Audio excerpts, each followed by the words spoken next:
Hello, we are back. We're back. Brody, we're back. Football, grits, Brody, David, together again.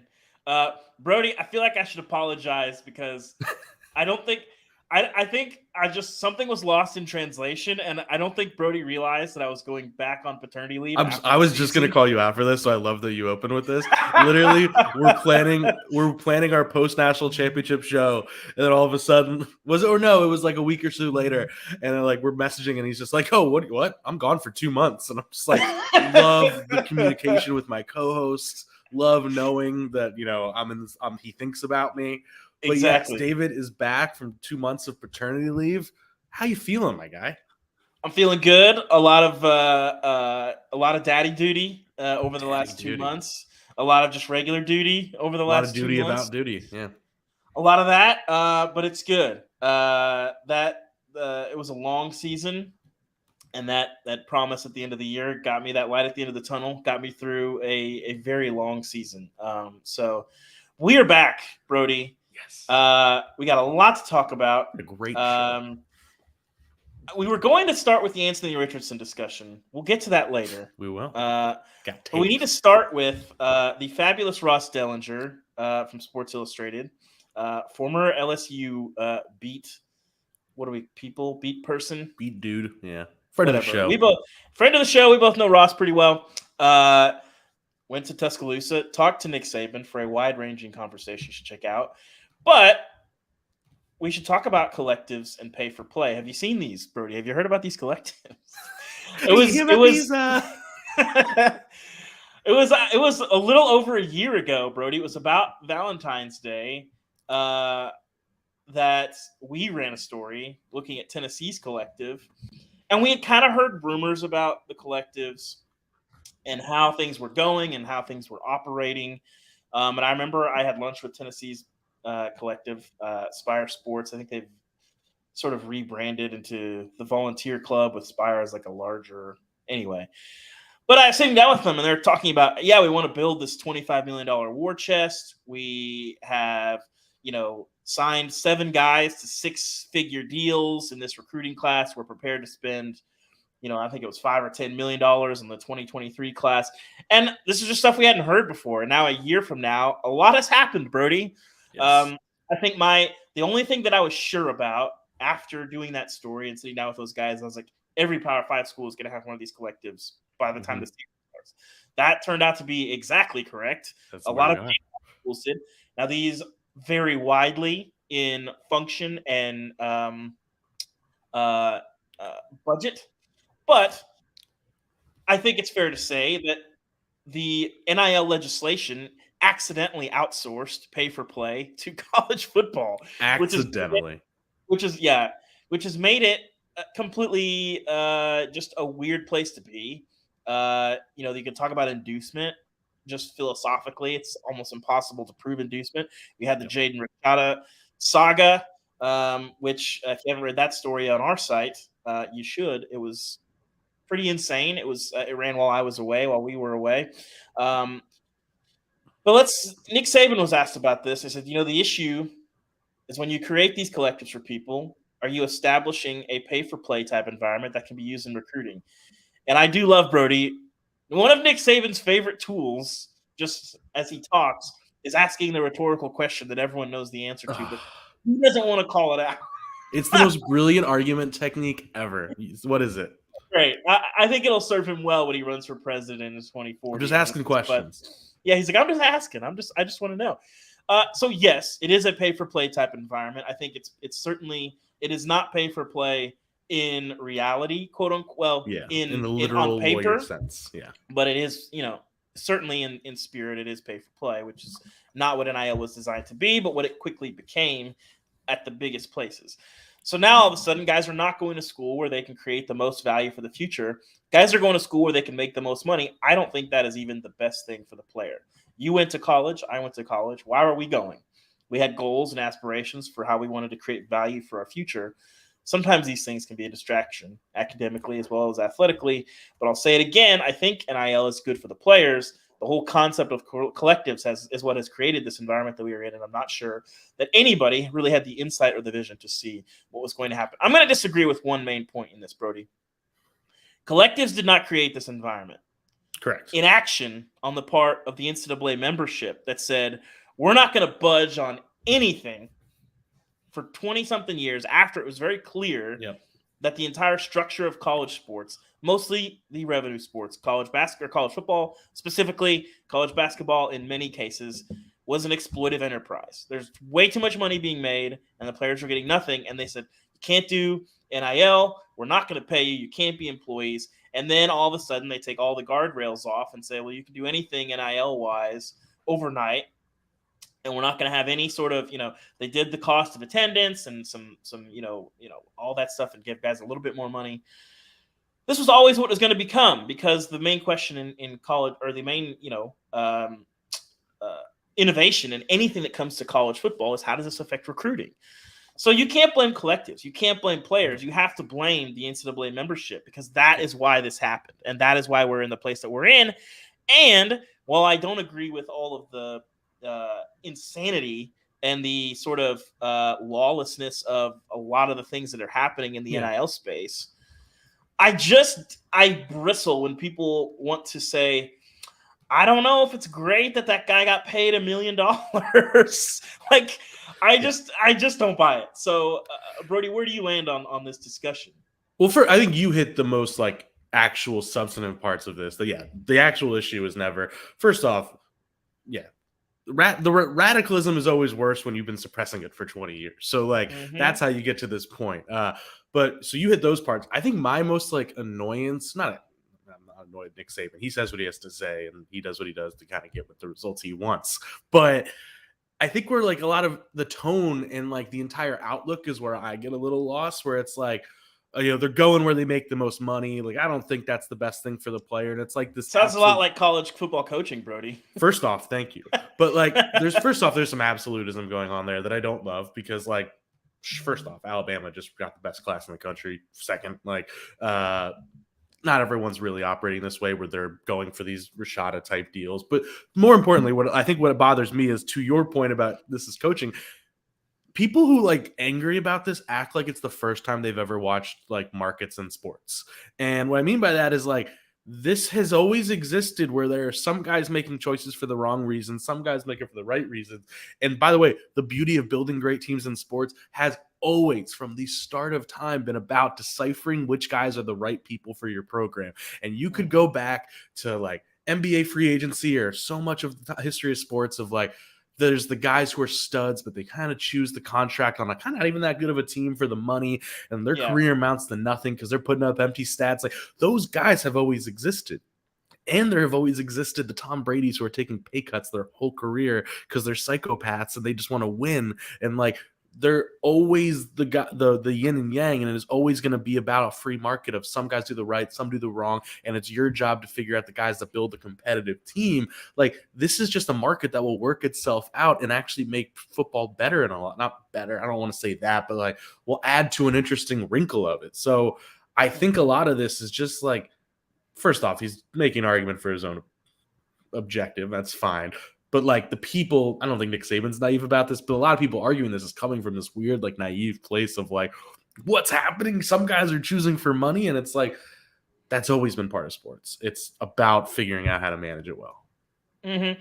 And when you're talking about choosing for the money and choosing for, the right situation, it's okay, but also from Nick Saban's mouth, it's a little bit different, because he obviously wants to win titles. But if you're sitting there and you're a coach at, let's say, Louisiana Lafayette, and they can only pay you X amount, and it can only do a little bit. And then let's say, for sake of an argument, Florida calls you, and they say, hey, we can pay you 2 or 3 times as much as them, and we can get you a chance to play at the biggest stage. You're going to take that. And so, the whole concept of, anytime a coach is, I get the lawlessness of it. And I get the situations, the Jaden Rashada saga is really where we've seen I don't want to say necessarily. I mean, I guess you could use the term victim, whatever you want to say. There's an abuse going on there. Yeah. Whatever you want to say about what happened to Jaden Rashada, it is very hard for somebody. I think about myself. If I had signed a contract for $13 million and then a month later I had $0 and had no contract for $13 million, that would be hard to get over. That's not my fault. That's the fault of the people who wrote up, this deal. And the worst part is that's not even what Saban's mad about. Yes, that's true. He's not even worried about what's good. More the whole. He's mad about how it's affecting the college football he deals with. Yes. He's not even mad about kids getting taken advantage of. So it's a very complex issue, and I think you have to figure things out. And college football is going to have to get to a place where there is some semblance of. Is homeostasis the right word? What am I looking for? I think homeostasis could work. Yeah. The ecosystem has settled down and everybody is happy. Yep. Now, that's sort of never happened in college football. In any sport. A place where the coaches may not love it, but they're like, okay, we can deal with this. Right now, the biggest thing the coaches are complaining with is the player movement is insane. It's too much. Okay. They don't like that. They're not well, all right, you're going to be complaining. We'll see. Players, well, things have gotten a lot better for players. They have a lot of freedom. They have a lot of money. They're in a good place. You don't hear a lot of players complaining about the status of college football right now. But the reality is the coaches have a lot more power than the players do. So at some point in the next year or two, things are going to change. The NCAA will see what they do about sort of the NIL, the collectives, the pay-for-play inducement sort of piece, which is very hard to prove, but also, I think everybody can sort of wink and say, this is not what people thought it was going to be. It's in a state of transition. The sport is in a million different ways. We talk about obviously the realignment piece, between conferences and we call it realignment. I think consolidation is a better word as this whole sport consolidates into two larger conferences in the Big Ten and the SEC. But it's, we have to figure out something, I think, and what that looks like that does not restrict players' earning ability. And I think the simplest thing, Brody, is if you want to restrict movement, I think I wrote this column. Yeah, I wrote this column last year. The obvious solution, if you want to restrict player movement, is make them employees and actually pay them, because then they're under actual contracts, and then tampering becomes a much more enforceable penalty because there's clear rules against it and there's clear contracts against it. And then players can't just move every year. Yeah, and players can't just be free agents every year and, sort of talk their way into getting made eligible over and over again immediately. I don't think that stuff's good for the sport necessarily. I think it's interesting, and it's sort of, portal day is really exciting day in the college football roster building exercise.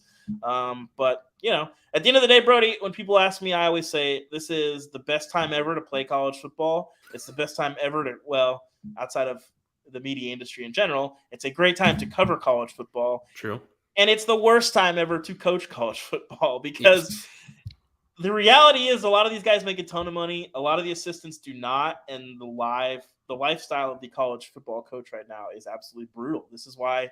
Yeah, think about the personnel guy. That's who I think about the most, because that's the guy who's the DPPs are making $60,000 to $80,000. Exactly, and they're the ones having the most chaos, making phone calls and head on a swivel at all times.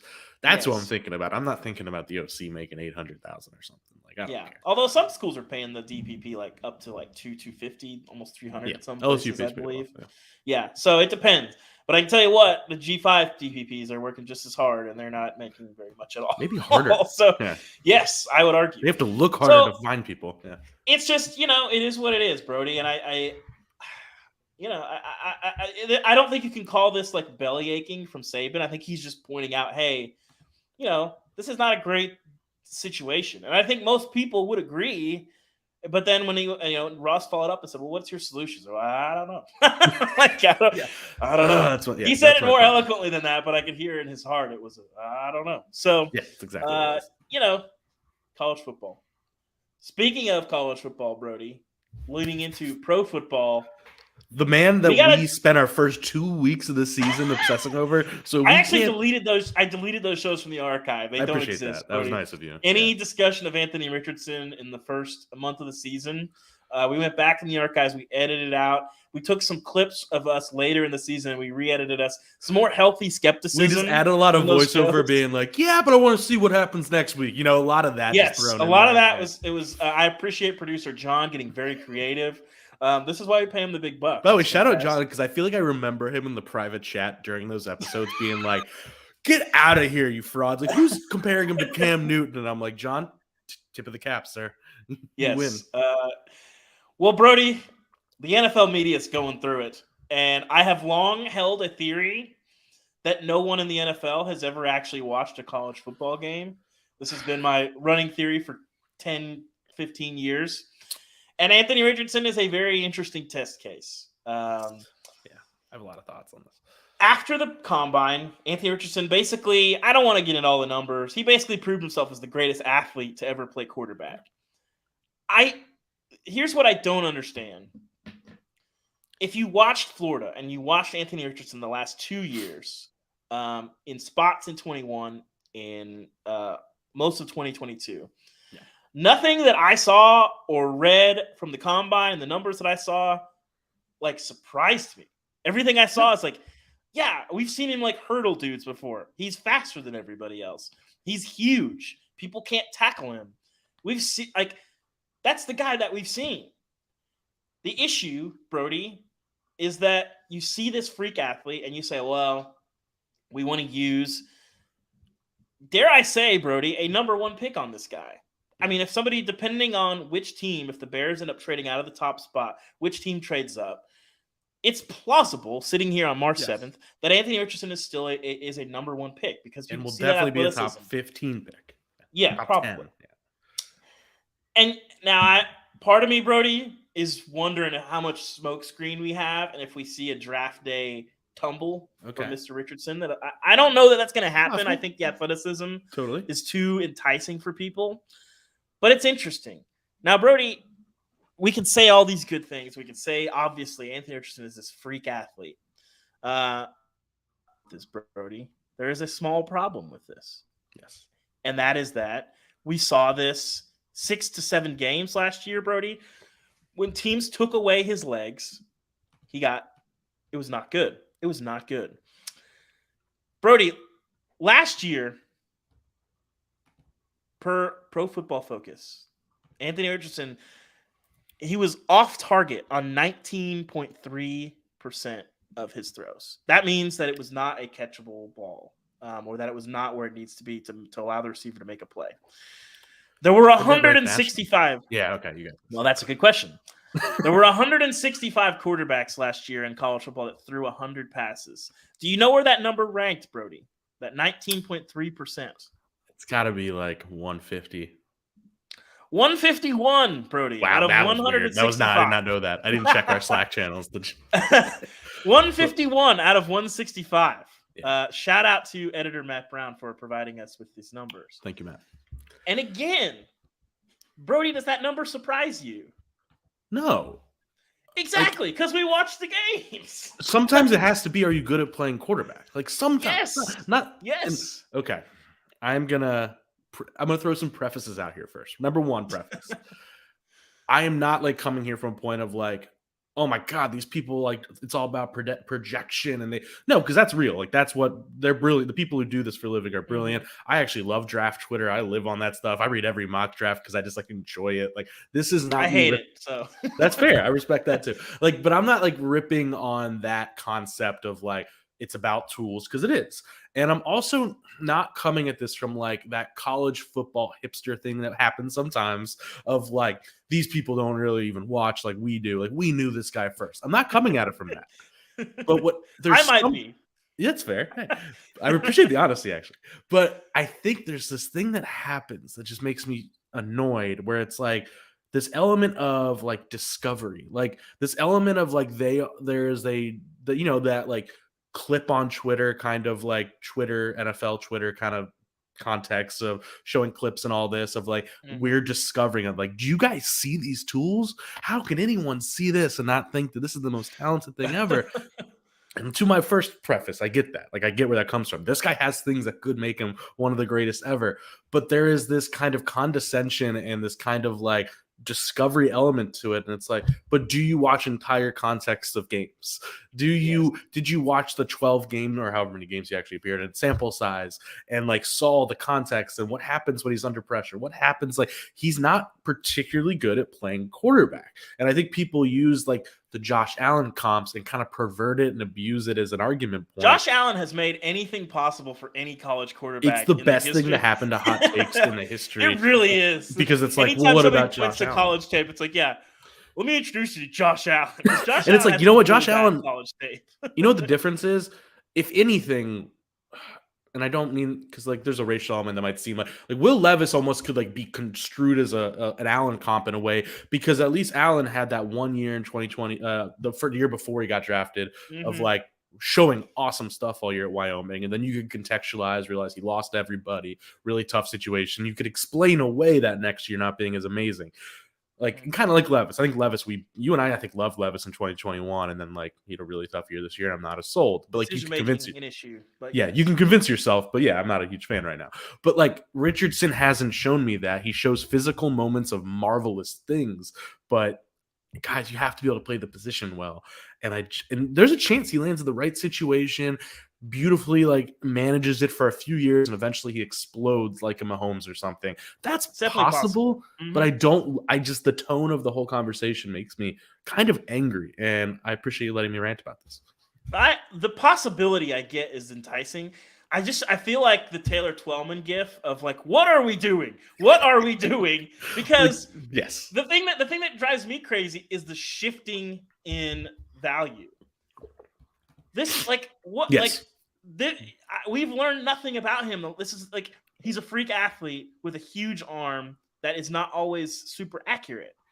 Yeah, that's what he's been. Like, what? Like, why is all of a sudden, oh, he ran these combine numbers and now we're talking about him as a top 10 pick? Yes. Like, this is insane. It was happening since December, unfortunately. But it was kind of in the mix. It was kind of in the mix. Yeah. And I get, like, I totally understood the NFL hype of like, oh, some teams are going to want to use a first rounder on this guy. Brody, if somebody drafts him before Bryce Young, I might just pass out. Yeah. I really might pass out, because that is truly where we're talking about playing quarterback versus tools. Like, Bryce has a great arm, but obviously he doesn't have the size. He doesn't have the height. I get all that stuff. But he knows how to play quarterback. The decision-making, the processing, all that stuff, that's where Bryce shines. Yes. We saw many times. Accuracy obviously is an issue. Processing, decision-making, not fantastic from Anthony Richardson. Can that come in time? I do believe processing absolutely can come in time as you learn to read the field. Accuracy, it has happened before. Not a ton. Not a ton. And I think that's where, if you're going to use a top 10 pick on a guy, yes, that potential. There's not that many guys in a draft that have a potential to totally change your franchise. So I kind of get it. But also, like, where the shift is coming. It's like he's the same guy that we have seen last year. Like, yes, like obviously this is the same guy that we were talking about. I think we asked the question, Brody, after the Utah game. Yep. Is he the best player in the country? Yeah. Like, you can see the tools that make it possible. And then you see why that is not the case, why he did not win the Heisman last year, why he struggled in a lot of places, why Florida did not have a great season in year one under Billy Napier. All those things are very explainable. And it's just, it's wild to me that I think people just sort of, like I said, I get the potential. It's just the shift in stock makes no sense, because he hasn't shown anything different than he showed for a season and a half that we've seen him. Like, that's what's weird to me. Yeah, and I think at the end of the day, maybe just the bummer of all this for people like you and me, I think, is that the Josh Allen thing again, it has skewed data, the massively skewed data point that has now changed kind of what we were finally learning over the last 10 years of quarterback. You know what I mean? I feel like for so long it was always tools, it was always arm strength, like, and we were kind of so wrong so often. And then we finally were getting smarter. And by the way, a lot of people still are. Like, I'd say 27 of 32 NFL teams do know what they're doing. But it's like we have finally come to, like, if you look at the history of greatness of quarterback, it is processing and a certain mentality. It's processing, mentality, accuracy. Like, those are the building blocks of every great, the Brady's, Montanas, now the Burrows, or the Herbert's processing rate's incredible too. And even to your thing, processing can get better in terms of, the on the field. That I do believe that can absolutely. But processing like the brain muscle, that you do kind of know. Like, there's testing out there. Like, you can figure that out. By the way, I have no idea what Anthony Richardson's is, so I'm not pretending I know what that is. But like, I don't. Sometimes you just have it or you don't, and we'll see. And by the way, Mahomes is actually the better hope for him than a Josh Allen comp is, because Mahomes would tell you he couldn't identify a mic. Like, he couldn't do the IQ things of football yet when he got to the Chiefs, and then got molded. So, like, that's your hope even more than an Allen is. But you have to do the full research. It's not just one thing. Picking a quarterback is a compilation. It's like we always talk about the coaching nihilism of, like, no idea what a good coach is, and it's the whole picture. And that's what it is with quarterbacks. But anyway, I don't know why I'm so worked up about this specific one, because if he works out, by the way, I'll love it. It's fun. Like, but he could be. I mean, he's no question one of the fun players. Well, and listen, I was talking about this with some people last night. The 2-point conversion against Utah, still one of the 5 coolest plays of the entire season last year. I saw it on Twitter last week and watched it 5 times again. That was awesome. I've never seen a play like that. I have not either. So, like I said, I wish the kid the best. I think there's a real world in which he becomes a top 5 NFL quarterback. That could happen. By the way, Tony Yayo, thank you. The test I'm referring to is the S2 cognition test. I don't know what this is. I think I'm not engaged enough. The Athletic has done some big stories on it. Okay. And LSU is really on the forefront of it too. I know Burrow, like, that's why they were so sold. He tested so high even before he was good. I need to look up. This. Tony points out that Josh Allen also aced that test, which is very helpful, I think, for context. Interesting. Do they make these test scores public, or do people leak them like the Wonderlic, where it's like cut out there, man? So do people? Does this publish, or do they leak like rounds on them? It does not like get published, but I feel like teams volunteer it when it's good. Yeah, like I remember LSU people being like, "Here's Burrows," but then like another quarterback, I'm not gonna name, it was like, we're not divulging that. It's like, yeah. Well, Brody, we got to get to the real reason why we're here, which is spring football is afoot, Brody. Yes. We're so close to spring football. And to prep for the show, we have the things that we are keeping an eye on, the things that excite us most about spring football in the SEC. Now, I imagine there's some crossover. I have not seen Brody's list. Brody has not seen mine. But, Brody, I don't have a coin to flip. Would you like to go first, or would you want me to go first? I'm not worried about it, but I'll go first. Just for the sake. Go ahead. I think I'll start with the most obvious, but also the most boring in a way, and it's Alabama. I think Alabama is so intriguing to me because they are in the zone of, I assume they will be a top 5 to 10 team, talent compilation, like recent history, everything. Like, you assume they'll be good, but could I tell you what they'll be good at? I actually couldn't. Like, there's not much name recognition on that entire football team right now. You do not know who the quarterback will be. You do not know what the defense will look like. There's so much uncertainty there. And I think that's why they are the most intriguing to me in a lot of ways, because we don't know the start. Like, we don't know the characters of the story yet. We just know the structure. And I think and you have the Tommy Rees and Kevin Steele's additions on the coaching staff. There's so much newness, but also so much like open-endedness that I'm just super intrigued by. Like, is Tommy Rees are they intentionally slightly regressing? Not regressing, but like moving more toward a little more conservative offense that or is Rees wanting to get out of Notre Dame and be more flourishing? I have no idea of any of that, but I can't wait to see what happens there. Yeah. It's very interesting because Alabama fans and the Alabama ecosystem, we kind of saw a lot of these moves coming. Yes. And for a long time, it was Cliff Kingsbury and Jeremy Pruitt. Here we go. Here we go. That was the talk for like all year. Is Pruitt also in Thailand? I think him and Cliff were on a bro vacation in Thailand, I believe. Okay, so I would watch that reality show, by the way. Well, we're not getting two of the sexy hires for Alabama. Both of these hires, there's a lot of skepticism. We've seen Kevin Steele fail before. We've seen Tommy Rees fail before. The offense at Notre Dame, by all metrics, was not that fantastic. Here's the thing, though. I don't know if you've seen Alabama and Notre Dame play recently. Alabama has much better players. And when you have much better players, they have a way of making coaches look much better. So, yeah, I get like the lack of enthusiasm from people and the wondering, is this the start of the end? It's not like Alabama, couldn't have gotten different coaches, but these are people like Nick Saban, because he's had to replace his staff so many times, and this is what Georgia is going through right now. They replaced their DC last year. That went pretty well with Glenn Schumann. They're replacing their OC this year. A very similar hire that a lot of people were kind of like, really? Yeah. When you replace Todd Monken with Mike Bobo, I get it. Yeah. But again, Georgia's similar situation. When you have really good players, they have a way of making coaches look good. It'll be very interesting. And I think it seems like my guess would be that we're not going to see that high-flying Alabama offense quite as much. Probably not. But maybe not. Andrew Cooper says seems like the beginning of the end. I love it. This could be correct, or it could be the fourth or fifth time that the Alabama dynasty has been over. I believe. I'm not going to rip on you, Andrew, but I believe Hugh Freeze was the first one off of a tipped ball and a crazy upset. Was the first person to kill the Alabama dynasty? Was that the first one? I think. Yeah, I believe so. It's like, and then I think and then Johnny Football and spread offenses. Johnny Football was a big one. Yeah, those killed the Alabama dynasty. They have never recovered from that. Clemson was really knock it off. Yeah. Yeah, the Clemson emergence, that was the end of the Alabama dynasty when they won the national championship game by like 4 touchdowns. It's 2018, yeah. It was a good run, guys. It's like, here's 2 things I've learned not to bet against. 1, the obvious one, Saban. Don't bet against Saban. He's probably going to figure it out. 2, don't bet against massive talent composition. Well, but Brody, they only had the best recruiting class in the country last year, so... And in the last 4 years, they have 2 of the 4 best ever.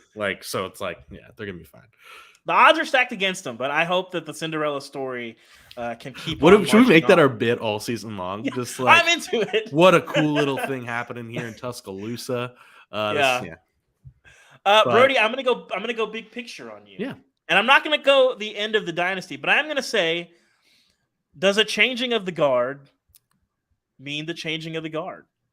At Alabama, you have a new quarterback, 2 new coordinators. At Georgia, I like their receivers. You add Dominic Lovick, you add Ra Thomas, but they have a new OC as well.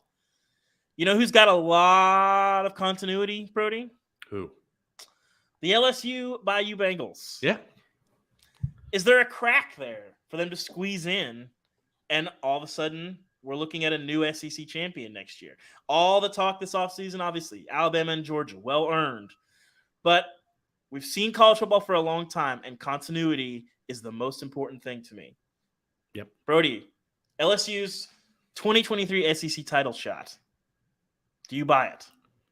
I buy that there's a decent probability. You know what I mean? Am I buying this team literally yet? Maybe not. But if you're just looking at from a data nerd perspective, yeah, I think there's they are probably the highest percentage bet. I actually think they'd be the first in line. If it's not Alabama or Georgia, you'd have to go LSU. Alabama might have a higher ratio of greatness, but I feel more confident LSU will win 10, 11 games than I do anyone else. Yeah, you bring Jay Daniels back. You bring your receivers back. The entire core of the offense. The entire O-line is back.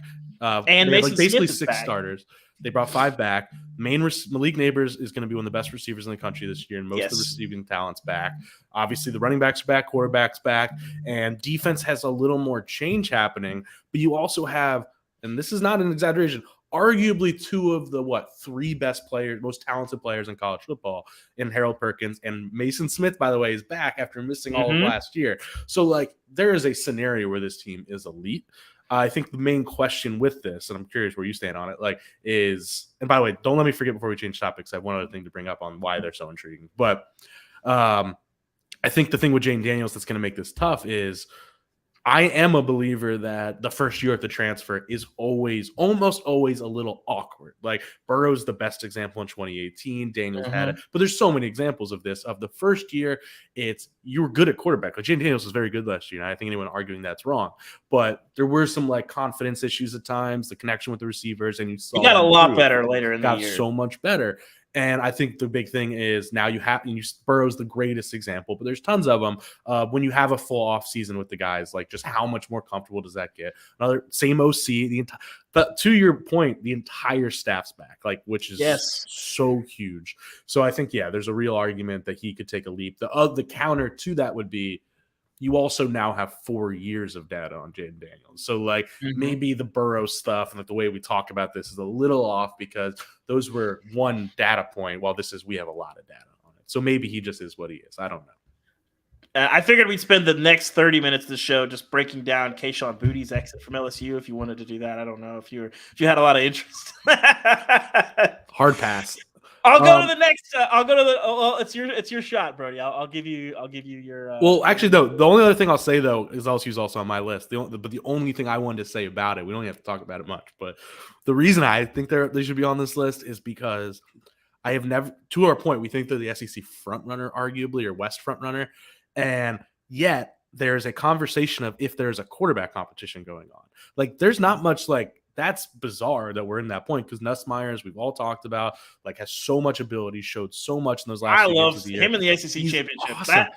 I'm all in. And there's some stuff like, I mean, Daniels is the starter. Kelly said that he is the starter, but you add there's an element of I remember hearing a lot when Jaden Daniels was deciding if he's coming back or not. That it wasn't as much about like the draft grade stuff because that wasn't really there anyway. It was more like, do I come back if I know Nussmeier's pushing? Like that was part of it.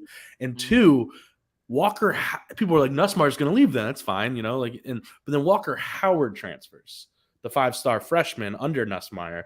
And it's like, again, I hate reading too much in between stuff, but it's like, did Howard know that Nussmeier is the guy? And like, there's a little bit of like, what's unspoken but known. And I'm just like, do we see this actually being like a rotation quarterback situation like we saw in the bowl game? They rotated a lot and it worked.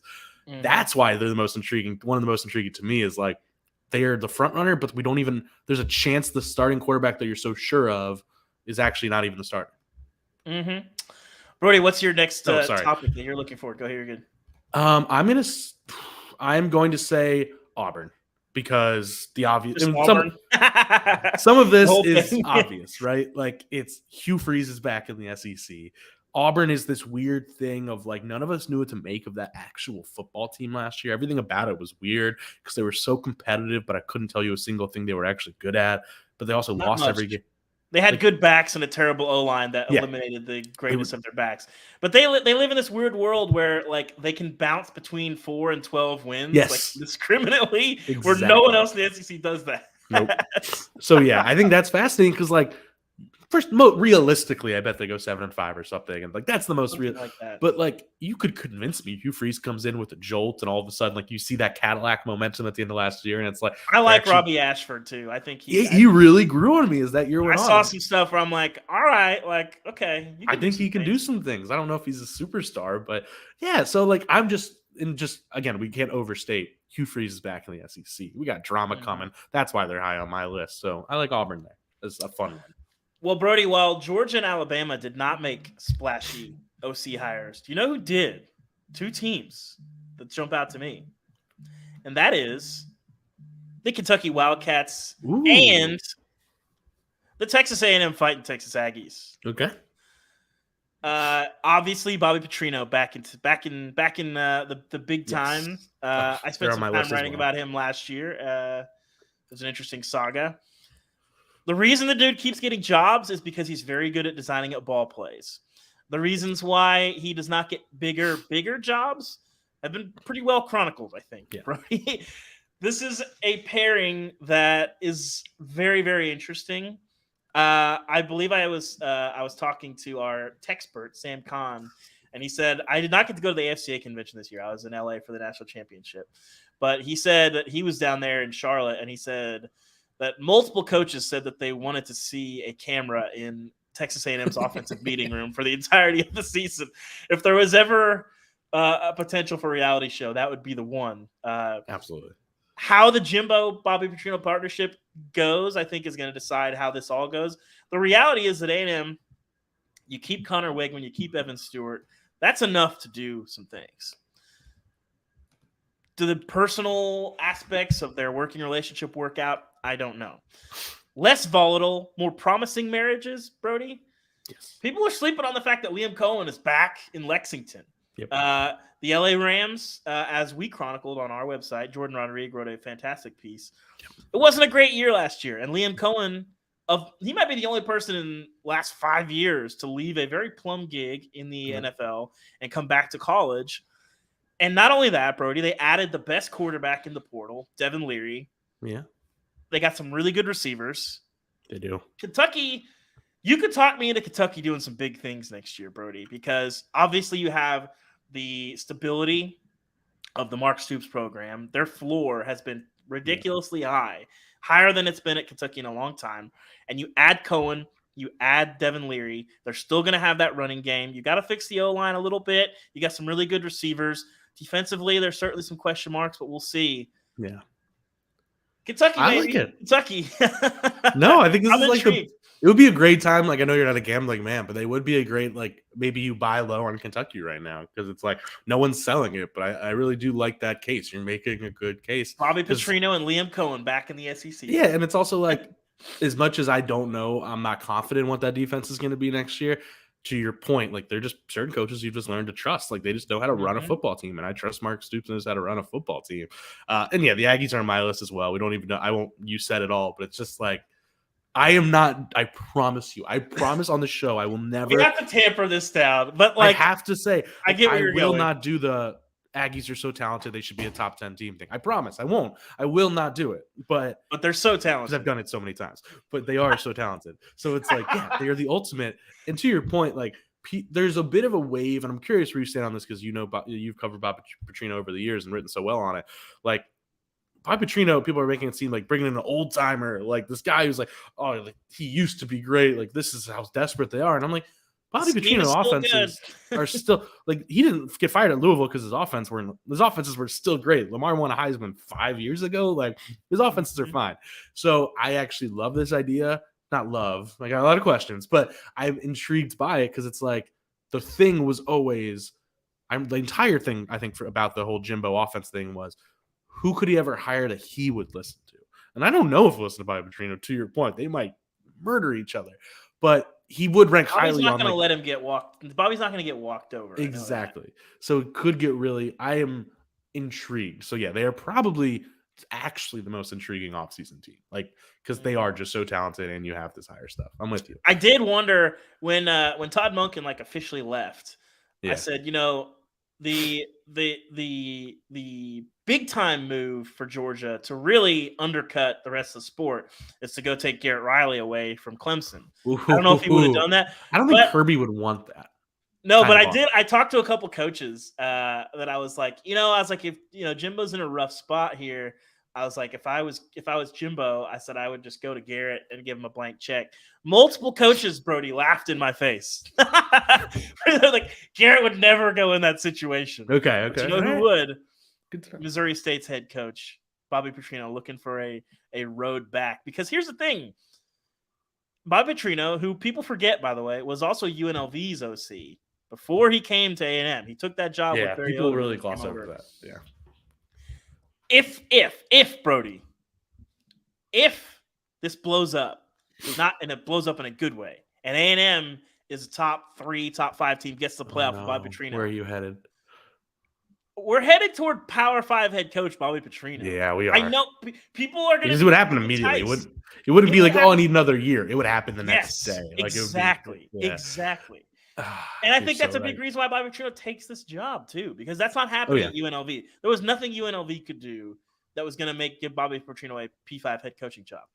But A&M, with that quarterback, with that talent, this is reckless. But like, what job do we think opens? Like, what SEC job opens? I'd have to look. But Missouri, I don't think Missouri's opening. But despite all the reasons to not do it, I would not bet against somebody not doing it. Somebody's doing it. It's like the whole draft thing. It's like, it just takes 1 out of the 32. And exactly. Yeah, so like, yes. And absolutely. there's 65 Power 5 teams, something like that now. I forget with all the realignment.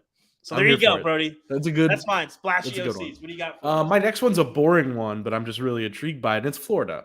And a lot of this, we don't have to spend long on it because a lot of it's not very literal. It's more vibes, right? It's like, I think you and I last year, I think we're on the same page of like, we think Billy Napier's a good program builder. We think he's going to do good things. So even if the on the field wasn't good, I'm still like, yeah, but I think they're heading in the right direction.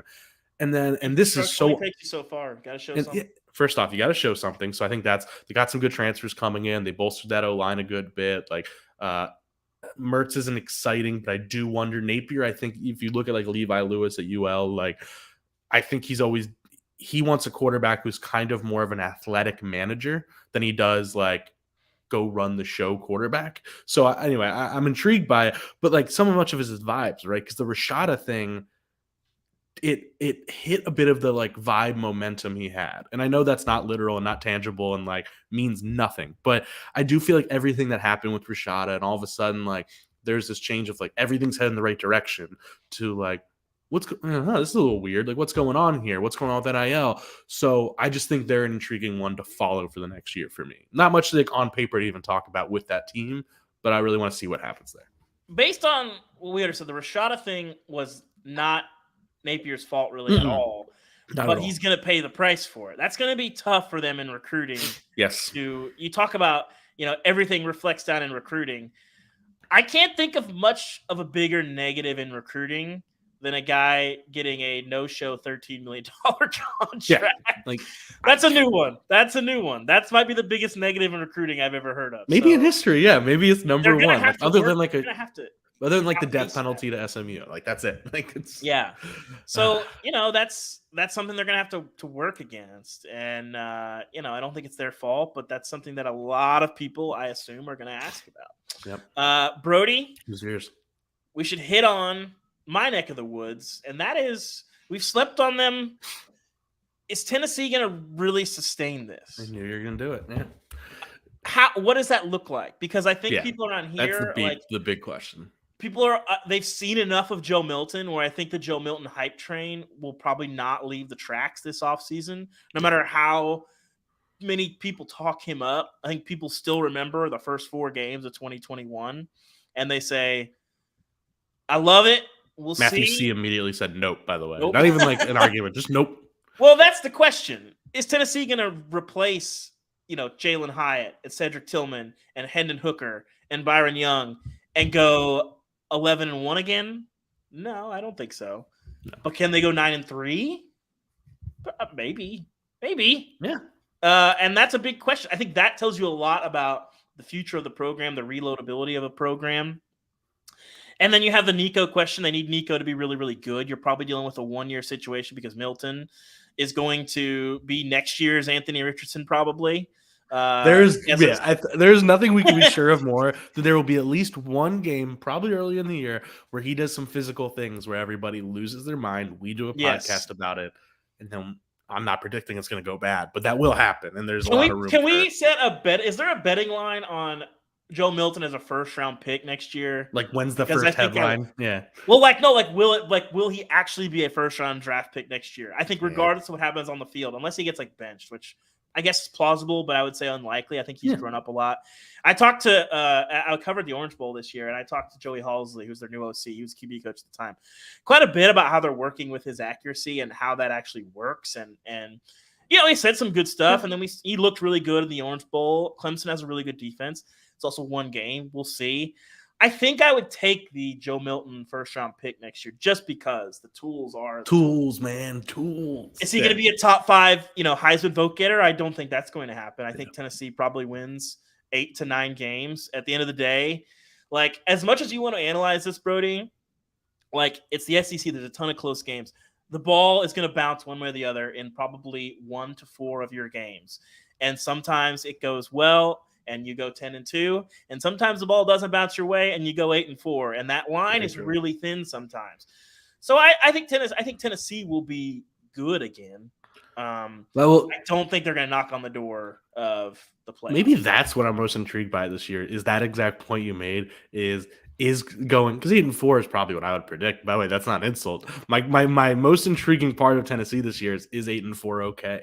Because if they went 8-4 last year, it would have been okay. Like it would have depends on how you go to 8-4. Not all 8-4s are created equal. Also that's true. The issue. But like if Tennessee for the last decade went 8-4, things would be a lot happier.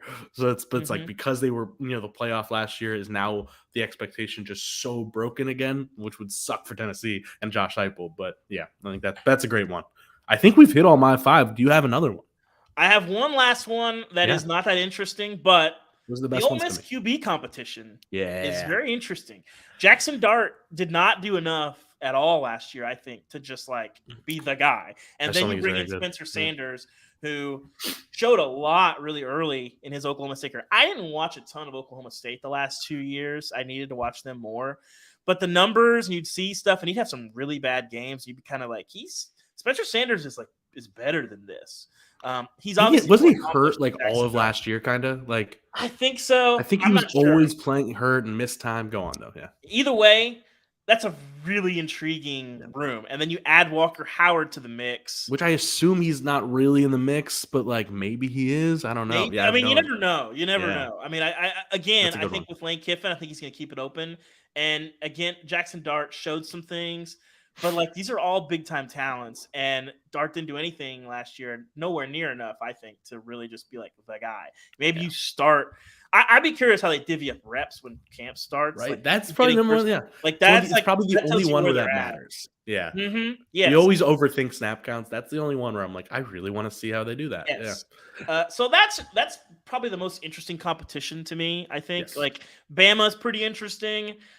But, like, I think both those guys, Jalen Milroe and Ty Simpson, I think can both be really good.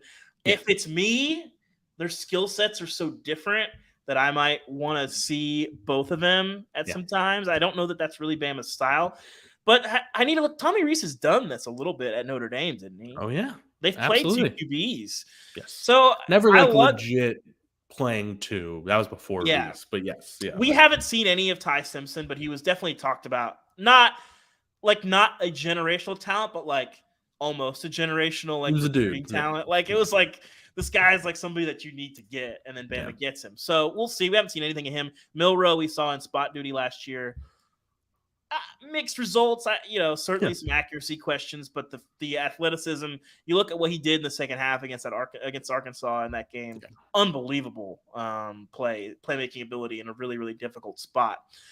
So we'll see.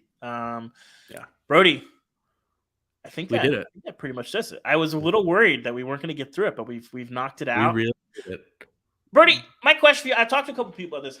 Do you care about the permanent opponent lineups? Is it just me? I'm glad you brought this up, friend. I have a hard time getting a lot of enthusiasm. I'm intrigued because it means somehow this has turned into a strength of schedule debate. And it is nonsense. Like, it is actually breaking my brain, but it's hard to actually prove my math. So it's like I'm arguing something I can't. But people are like, it's unfair that one team gets Vanderbilt permanently and another team gets. It's like it's a 9-game schedule. Yeah, you play every team every other year, and if you're let's say hypothetically you have a 3 permanents of Alabama. I mean, Vanderbilt, Missouri, and there's probably not but let's say Arkansas. I don't know. They're good, but you get my point. Mm-hmm.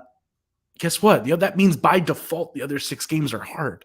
Because it's breaking my brain that people are like, this is Saban obviously went out complaining about it to Ross as well. It's like, this, how is that fair? And it's like, well, Saban, you have those 3 really tough games. That means you're probably going to have Vanderbilt and Missouri in your other 6 games. Guys, everyone's schedule will be pretty darn even over the course of those 9 games. I promise you. It's nonsense to me. The only thing that this is about is which rivalries do we want continuity for? And some TV stuff goes in there. But every good team's going to be playing every good team, and bad team, it makes me so mad. I get why the fans are obsessed with it, but I just don't. I think this is maybe just because I'm not a fan, but I have a hard time caring. And a couple people that I've talked to are like, how do you not care about this? I'm like, I don't know. I just don't. They're going to play a bunch of good games, and then we're going to figure it out. And they're going to play every team every other. There's no game that we're going to be deprived of. We will see every matchup every other year. Yeah. So I'm really not worried about it. I think the biggest winners, though, Auburn and Tennessee no longer have to be the only people in the SEC that play Georgia and Alabama every single year. Yeah. that's a rough existence for those two programs. Yes. So we'll see. Because in the old format, the permanent thing, the crossover mattered a lot. Like that actually was monumental. Now it isn't. So I think you're absolute. Those are the big winners. Yeah, you're right. All right, Brody. This is a lot of football. Not as many grits this time around. I haven't had grits in a bit. I did have some of the worst shrimp and grits of my life recently. I will not name the establishment, but it was not great. I did, however, Brody, go to Dallas during leave. We flew with an 8-month-old baby. Yeah, that's a big move. Went better than it sounds. It was fine. Good to hear. And got to cross the gates of Heim Barbecue for the first time in a couple years. And it was beautiful. It was beautiful. That's now SEC country, by the way. Dallas is now SEC country, so I'm counting that as football grits. Yeah, that works. Just for reference, one of the greats. I will just throw out some grits real quick. Next time you're in the New Orleans airport, there's a Munch Factory in one of the terminals, and Munch Factory is very good. And it's like there's like 1 or 2 locations in New Orleans, and they have They have this amazing grits bowl of like a roast beef debris. And you can do a breakfast version of it or a lunch version of it, and it's elite. So next time you're in New Orleans airport, get some grits. The fact that there's a Cafe Du Monde in the New Orleans airport. They did the New Orleans airport very well. There is not a better 6 a.m. meal in an airport in America. They were very savvy about like everything in that airport is a local spot. You don't see that often where it's like my favorite ice cream place, Angelo Piccato. That's in there. Munch Factory is like 8. I'm just so you know, the Munch Factory is the original Munch Factory. It's amazing soul food. Is in the pro shop of of my golf course about 2 minutes from me in Gentilly, New Orleans. And that's in the airport. You know what I mean? Like it's very like a localized, nice airport. It's something awesome about it. Yeah, Cafe Du Monde. I love it. Matthew C notes that Dallas is soon to be Pac-12 country. We'll see, but shout out to the dozens of SMU fans that I'm sure are very loyal football and grits listeners. Dozens. Thank you guys. It's been fun. It's good to be back in the saddle. We'll be around this year. I don't think we're going to do weekly during the offseason, but I think we'll be. I don't know. We haven't really talked about it, but we'll be around. There's going to be a lot to talk about spring wise. It's going to be fun. I'll be here. Brody will be here. I have no paternity leave left, so I won't be abandoning Brody, but I'm sure we'll both have some vacation time. Just tell me next time over the off season. Yeah, exactly. So it'll be good. Thank you guys for listening. Thank you guys for interacting. It's been fun. This has been Football and Grits. Subscribe to the Andy Staples feed. Subscribe to The Athletic. I think we do good stuff. So we'll see you guys next time.